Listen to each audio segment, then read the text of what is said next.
I want to talk about your history with the Wounded Warriors. Yeah. You came to realize there's a lot of help that they needed for those that did come back with some kind of wounds. What have you learned about that?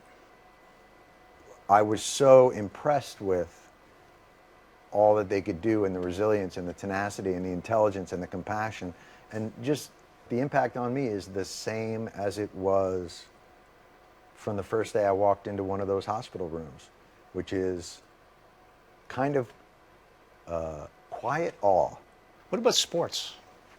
What does that do for them? When you come back and you're not with your unit anymore, it's isolating to begin with. When you come back with an injury, it's even more isolating. The adaptive sports and the Warrior games can almost bring them back to remember who they are and what they can do. Boy, you see them light up. Do you play sports with them? I mean, all right. I just heard you're an amazing, college soccer player. Oh, back in the '80s when you could still use your hands. Right. That was before we really got soccer good in America. Exactly. Yeah. Yeah, I mean, I'm going to try the wheelchair basketball this year, but that's, I don't know if you've watched any of that, but it's as physical as anything I've ever seen. Can you play basketball? Are you any good? No, I am not good.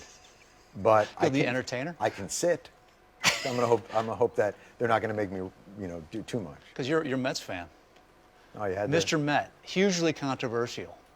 Let me explain something very quickly to you, All right. and this is important.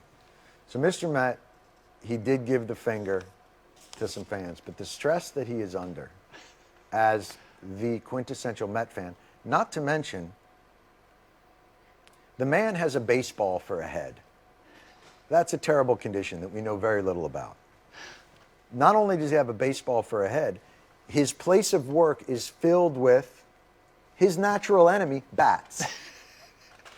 So don't you think he's scared all the time? He's a risk taker, That's just what to go I'm to saying. work. I just think a momentary lapse, it got to him a little bit.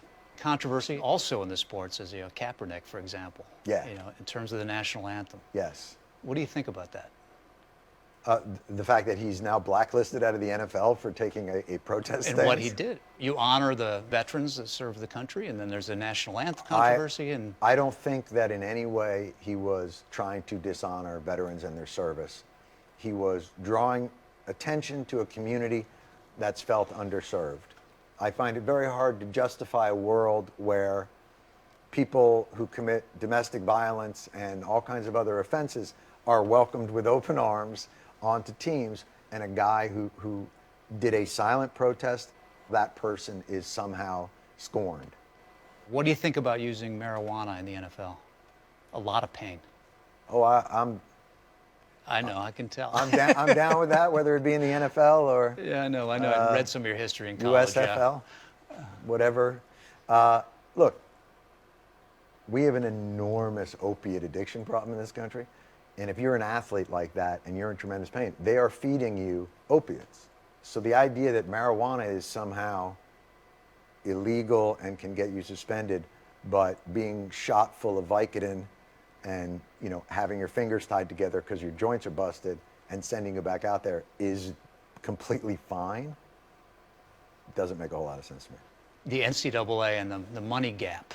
Yeah. Do you think we should pay the players? I think there should be some system that is set up to be more equitable. And you see this even in their transferring. A coach is allowed to leave whenever he wants to. The player tries to transfer and he's got to sit out a year and he's got to do all these other things.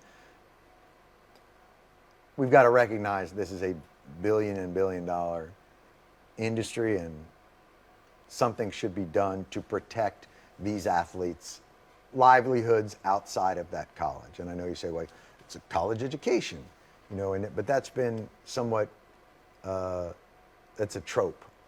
Nobody's fooling anybody. Those kids are there to make money to play ball. The Patriots, for example, did not go back to the White House. A lot of them did not go to the White House. Right. Sort of that's a long drive, though, from Foxborough. That's like 5 That was hours. it, huh? Yeah. Do you think there's a big difference now between when Obama was president versus now in terms of the attitude of the athletes? Some, not all. I mean, I can remember with Obama, there were people saying, I'm not going there. He's not my president, that kind of thing. Right. So we live in conflicted times, and you can't expect not to permeate the world of sports. Do you ever talk about politics with the veterans at all? Will you?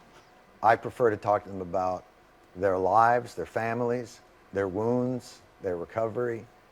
It's up to us to figure out how to utilize this great resource so they can continue to serve even if they can't continue to fight.